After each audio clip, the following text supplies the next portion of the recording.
Good morning student, I am Leena Yadu. In my previous video, I taught you about monarchs and feudal kings. Today, our topic is some important dynasties. Between the years 800 to 1000, three influential dynasties ruled in northeast and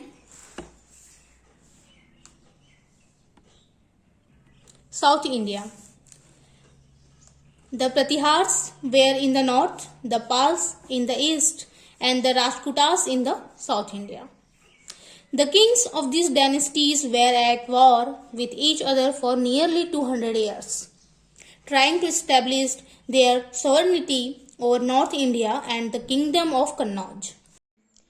This constant warfare weakened all three kingdoms.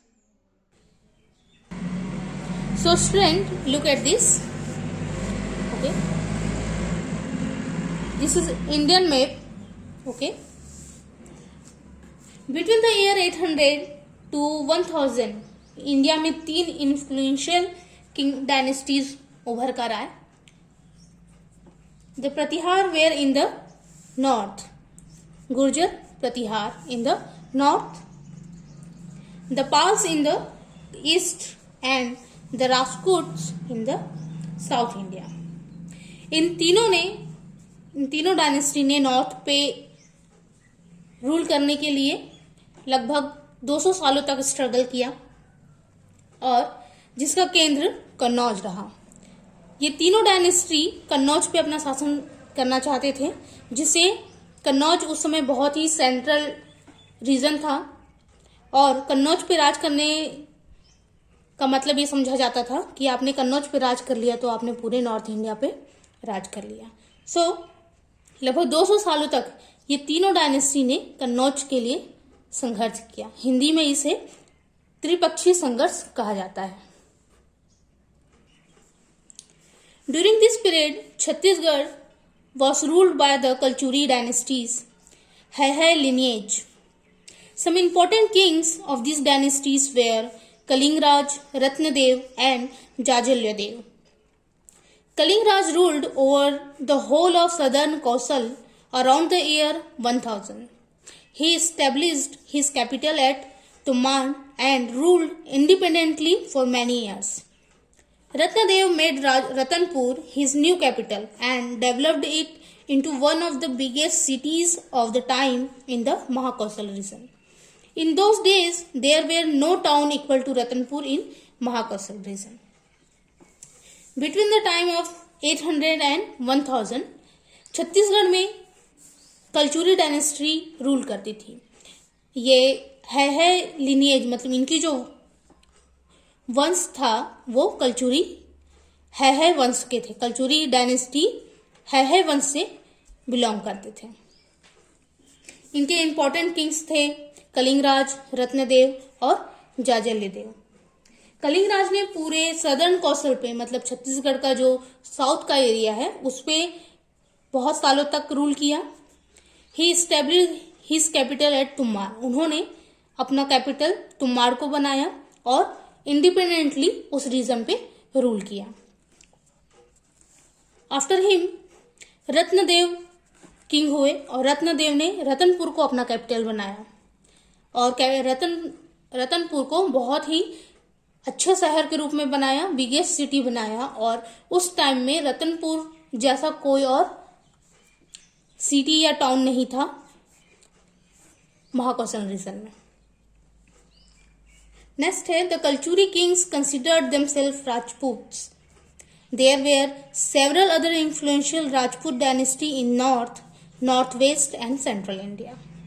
Prominent among them were the Chauhans, Tomars, Parmars, Gurjar and Pratihars. Members of these royal lineage established independent kingdoms at different places. Kalachuri Kings जो थे वो खुद को राजपूत मानते थे, राजपूत कहते थे. और इंडिया में ऐसे बहुत सारे लिनिएज, ऐसे बहुत सारे किंग्स हुए जो राजपूत, अपने आप को राजपूत कहते थे और इंडिया के अलग अलग क्षेत्रों में बसे हुए थे. The Parmar dynasty ruled over central India. इनमें से एक डायनेस्टी थी परमार डायनेस्टी ने सेंट्रल इंडिया पे रूल किया. Bhoja was the most renowned king of this lineage. इस परमार डायनेस्टी के एक बहुत ही फेमस किंग हुए जिनका नाम था भोज. He was a mighty warrior with a powerful army who established a vast empire over which he ruled from 1000 to 1035. Apart from being an influential ruler, he was also deeply interested in the science, literatures and architecture. Parmar dynasty के बहुत ही famous king थे भोज. वो बहुत ही अच्छे warrior थे, उनके पास बहुत ही powerful army थी. So with the help of powerful army उन्होंने अपने एम्पायर को बहुत फैलाया और अमंग 35 इयर्स तक उन्होंने इंडिपेंडेंटली बहुत पावरफुल तरीके से सेंट्रल इंडिया पे रूल किया. वो एक बहुत अच्छे योद्धा थे, वॉरियर थे. साथ ही साथ उन्हें साइंस में इंटरेस्ट था, साहित्य लिटरेचर में इंटरेस्ट था और वो आर्किटेक्चर पे भी ध्यान देते थे. मतलब उनका इंटरेस्ट आर्किटेक्चर के फील्ड में भी था. At that time there was a powerful ruler in central Asia called Mahmud Ghaznavi. ठीक अराउंड 1000 के आसपास वहां सेंट्रल एशिया में बहुत ही पावरफुल किंग थे. उनका नाम है Mahmood Ghaznavi. He invaded North India several times from Afghanistan between 1000 and 1025, plundering and looting the land and its people. इस समय पे सेंट्रल एशिया में बहुत पावरफुल किंग थे जिनका नाम है महमूद गजनवी. उन्होंने नॉर्थ इंडिया पे बहुत बार लड़ाई की, उन पे आक्रमण किया और लगभग 25 साल मतलब 25 इयर्स तक वो अफगानिस्तान से नॉर्थ इंडिया पे कंटिन्यूसली आक्रमण किया, वॉर किया. Plundering and looting the land and it's people. और वो हर बार युद्ध के लिए आते थे, लड़ते थे और नॉर्थ इंडिया को लूट कर ले जाते थे. बहुत ही ज़्यादा वहाँ की जनता को, पीपल को बहुत हार्म करते थे. A great scholar from his kingdom called Al Biruni visited India during this period. इसी समय में महमूद गजनवी के साथ उनके किंगडम के, उनके राज्य के बहुत अच्छे विद्वान स्कॉलर अलबरूनी इंडिया विजिट करने के लिए आए. He came to study mathematics, astronomy and the different religions that flourished in the country. वो इंडिया में मैथमेटिक्स, एस्ट्रोनॉमी और अलग अलग धर्म के बारे में जानने के लिए इंडिया आए थे. He learn Sanskrit during his stay and studied many ancient manuscript. और जो अलबरूनी थे वो जब तक इंडिया में थे, वो इंडिया में रहते रहते संस्कृत जो हमारी भाषा थी उसे पढ़ा, उसे समझा और बहुत ही एंशिएंट मैन्युस्क्रिप्ट जो हमारे प्राचीन ग्रंथ थे उसकी भी उन्होंने स्टडी की. After returning to his home country in 1030, Al-Biruni जब 1030 में अपने कंट्री में वापस गए, अफगानिस्तान जब वो वापस गए, he wrote a book in Arabic title तहकीक ए हिंद. वो जब अपने कंट्री में वापस गए तो वहाँ जाके उन्होंने इंडिया पे बेस्ड एक बुक लिखी और उस बुक का नाम दिया तहकीक ए Hind. We get a lot of information about the people of India, their customs, religions, traditions, sciences, mathematics, astronomy, etc. from this book. Al-Biruni की जो बुक थी तहकीक ए हिंद, इस बुक से हमें उस समय के इंडियन पीपल के बारे में बहुत सारी इंफॉर्मेशन मिलती है. नेक्स्ट हमारा टॉपिक है feudal policies of the Kings. Because kings were constantly at war with each other, the importance of army increased. The kings did not have large armies. Instead, they depended on their senior officers and feudal landlords to provide soldiers to fight in battle. It was during this period that armies began to increasingly use cavalry and elephant troops in addition to infantry in warfare. क्योंकि जो Kings थे वो constantly continuously war में थे, वो continuously युद्ध कर रहे थे, तो उनकी आर्मी की जो पावर थी वो कम हो गई थी। तो वो जो किंग्स थे वो अपने फ्यूडल और अपने सीनियर ऑफिसर जो लैंड लॉर्ड थे उन पे डिपेंड थे सोल्जर्स के लिए, उनकी आर्मी के लिए। और इसके साथ साथ वो एलिफेंट ट्रूप्स मतलब घुड़सवार और एलिफेंट्स मतलब हाथियों की भी सेना भी अपने आर्मी में शामिल किए, ताकि उनकी आर्मी जो हो, उनकी जो फौज हो वो ताकतवर दिख सके युद्ध में। This arrangement had its advantages as well as drawbacks. इस तरह के जो अरेंजमेंट आर्मीज के लिए किंग्स ने किए, इसके एडवांटेजेस भी हैं और इसके ड्रॉबैक्स भी हैं। Among the advantages was that these officials did not have to pay regular salaries from kingdom. Advantages ये था कि जो किंग्स थे उनको अपने सोल्जर्स को कंटिन्यूसली रेगुलर सैलरी देने की जरूरत नहीं थी। Instead, he gave the large tracts of land or even several villages from which they were entitled to collect revenue. उसके बिहाफ में उन्होंने एक लैंड, एक विलेज उनको दे दिया कि उनसे वो टैक्स कलेक्ट करे, रेवेन्यू कलेक्ट करे, वही उनकी सैलरी मतलब मानी जाती थी। In return they would send their armies to help the kings whenever he needed them in battle. और इसके बिहाफ में जब भी किंग को युद्ध के लिए सैनिकों की जरूरत होती थी, सोल्जर्स चाहिए होते थे, तो जो लैंडलॉर्ड्स होते थे, फ्यूडल किंग्स होते थे, वो अपनी आर्मीज किंग को भेजते थे। However, the disadvantages was that once these feudal vassals began earning a lot of money from their villages, they become economically strong and started to disobey the orders of the kings.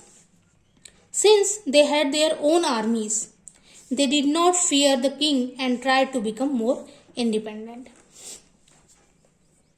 इसके जो drawbacks है, इसके जो disadvantages हैं वो ये है कि जैसे ही फ्यूडल्स किंग्स जो हुए उनको रेवेन्यू ज़्यादा मिलने लगे और उनके पास बहुत सारी मनी वेल्थ कलेक्ट हो गए और इसकी वजह से वो इकोनॉमिकली स्ट्रांग हो गए और आर्मी उनके पास थी ही, तो वे खुद को किंग से ज़्यादा पावरफुल समझने लगे और इससे वो किंग्स के ऑर्डर्स को डिसओबे करते थे, उनकी ऑर्डर्स को फॉलो नहीं करते थे और खुद को इंडिपेंडेंट करने की कोशिश करते थे। मतलब वो किंग की सुप्रीमेसी को डिसओबे करके अपने स्टेट को फ्री करना चाहते थे। So student, our next topic is major dynasties of south India. South India में उस टाइम कितने मेजर डायनेस्टीज थे। The Cholas were the most powerful dynasty in south India. उस समय जो चोल्स थे वो साउथ इंडिया पे बहुत पावरफुल डायनेस्टी थी। The important kings of this dynasty were Rajaraja Chola, Rajendra Chola and Kulottunga Chola. They not only held sway over the whole of South India, but they conducted military campaigns in Orissa, Chhattisgarh and Bengal, defeating and plundering this kingdom and establishing a vast empire. Their naval fleet invaded Sri Lanka, Indonesia, Malaysia and Maldives. A large part of Sri Lanka remained under Chol's rule for a long period. उस समय south India में सबसे powerful dynasty चोल्स की थी, जिनके important Kings थे राजराज चोल, राजेंद्र चोल कुलोत्तुंग चोल, ये 3 बहुत ही फेमस किंग हुए चोल डायनेस्टी के, और इन्होंने साउथ इंडिया पे अपना वर्चस्व बनाया, उन्होंने कंट्रोल किया साउथ इंडिया पे। साथ ही साथ इनके पास बहुत पावरफुल आर्मीज थी और इनके पास नेवल फ्लीट मतलब नौसेना भी थी, और इसी के बेसिस पे उन्होंने मिलिट्री कैंपेन्स चलाए। उड़ीसा, छत्तीसगढ़, बंगाल, इन पे उन्होंने अपना पावर इस्टेब्लिश किया और अपने एम्पायर को फैलाया, वास्ट किया। और बहुत नौसेना, बहुत इनकी नेवल फ्लीट मीन्स इनकी जो नौसेना थी वो बहुत पावरफुल थी, और इसी से उन्होंने श्रीलंका, इंडोनेशिया, मलेशिया और मालदीव पे आक्रमण किए। A large part of Sri Lanka remained under Cholas rule for a long time. तो इसी में श्रीलंका का बहुत बड़ा हिस्सा चोल के अंडर में था बहुत लंबे समय तक। The Cholas were successful in war because they had a powerful army and navy. They built magnificent temples with the wealth they amassed. They installed gods in these temples linked to their names. For example, we find inscription like Rajaraj Chol built the Rajarajeshwar temple. क्योंकि चोल्स जो थे उनके पास बहुत powerful army थी, navy थी, तो उन्होंने बहुत लंबे समय तक दूसरे एम्पायर, दूसरे रीजन पे रूल किया, और they build a magnificent temple with the wealth they amazed. और क्योंकि वो बहुत पावरफुल थे, वो बहुत समृद्ध थे, तो उन्होंने बहुत ही अट्रैक्टिव टेम्पल्स बनाए और उन टेम्पल्स पे अपने नाम से गॉड को स्टैब्लिश किया। वहाँ पे जो टेम्पल्स थे उन टेम्पल्स के नाम उन्होंने अपने नाम पे रखा। इसमें से एक एग्जांपल हम देखते हैं, Rajaraja Chola build the Rajarajeshwara temple. तो जो राजराज चोल थे उन्होंने जो टेम्पल बनाया उस टेम्पल का नाम उन्होंने रखा Rajarajeshwara temple. The Cholas imposed taxes on their subjects to pay for the maintenance of their army and for other administrative expenses. तो क्योंकि उनके पास बहुत पावरफुल आर्मी थी तो उसके expenses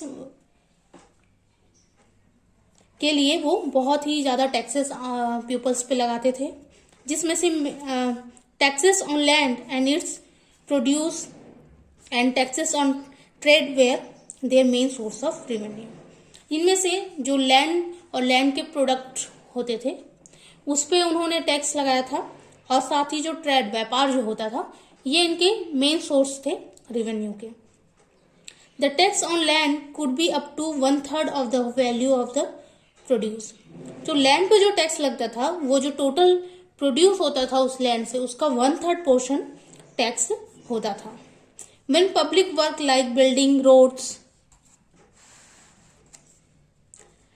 tanks and canals had to be constructed, villages were expected to undertake the work without payment.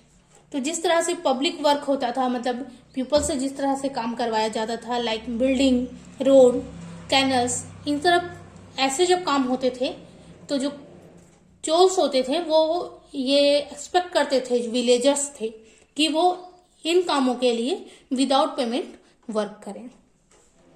It was during this era that village administration and local self-governments were developed. यही वो समय था जब village administration, ग्राम प्रशासन जो था वो, और सेल्फ गवर्नेंस जैसी चीजें अपने इस टाइम पे बहुत डेवलप्ड हुई। So student, I hope you understand this lesson. You will better understand by reading these lessons. So read your lessons properly. Thank you.